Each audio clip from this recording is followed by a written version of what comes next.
my knowledge from there led into coming to the Yarm Martial Arts Academy, where I really didn't want to do competition because a lot of people don't want to do martial arts, but they don't want to compete. And a lot of clubs at the time, when I started Yarm Martial Arts, all were wanting to compete.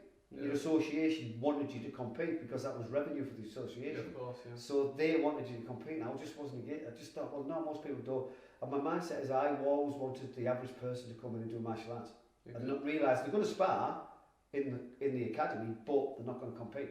And that just takes the pressure. Competing might warn someone off doing martial arts. Yeah. Exactly. Yeah, so, and it does, 90% of people want to come in and do martial arts, but they don't particularly want to compete. Yeah. So, and a lot, not just me, but there's been a lot of people who realise that, and that's why you've got academies, full-time academies like this, because when I was training, it was only clubs.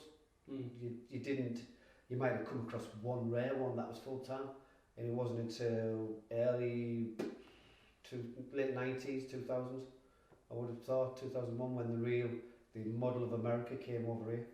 And then obviously people realised they could make a living, make a business out of it, and obviously service the community.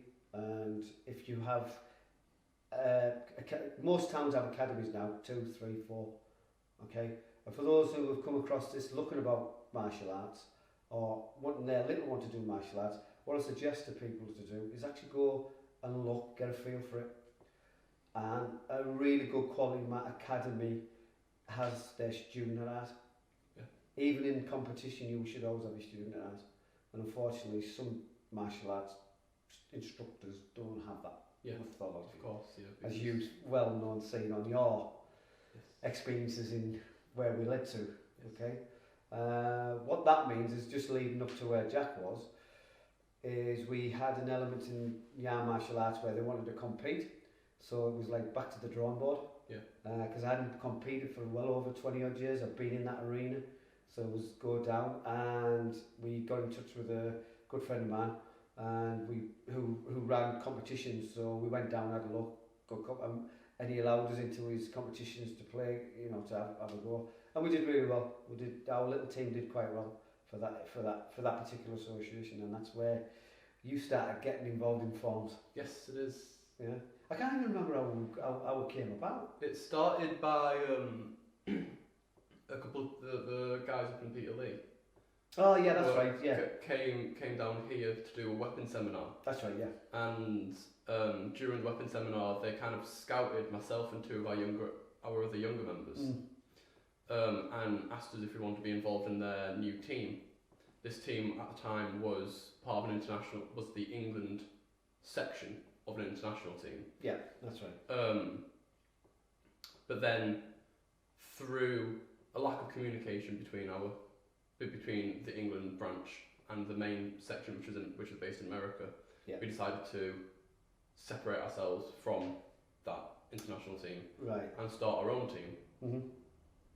During this time, I was competing in Korean forms in the style of Taekwondo, which is obviously very different to what we do here. Yeah. So it was a completely different bucket of fish, a completely different way of learning, something that I did quite enjoy. Mm-hmm. But again, it's very different, as all styles are very different from each other. Just on the point though, did you find that when you started doing the Choi program and then going into the Taekwondo program, the difference in the stances and the styles, did you feel it improved you as a martial artist? 100%, yeah. I would always recommend, and I'm planning on continuing my education in martial arts by going through different styles as well, as you're aware. Yeah. Because it's always a good idea to be able to open your mindset by having different influences from different sides and getting different mindsets and stuff, and educating yourself in all different ways. Just like is in all walks of life, you don't want to just have one mindset throughout all of it. You want to educate yourself on everyone's way of thinking, and only then can you have a properly neutral point of view on something.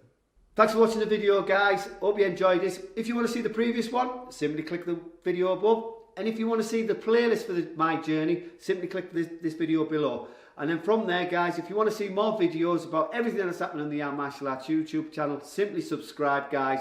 And we look forward to seeing you watching our videos. Take care now. Have a great day. All the best.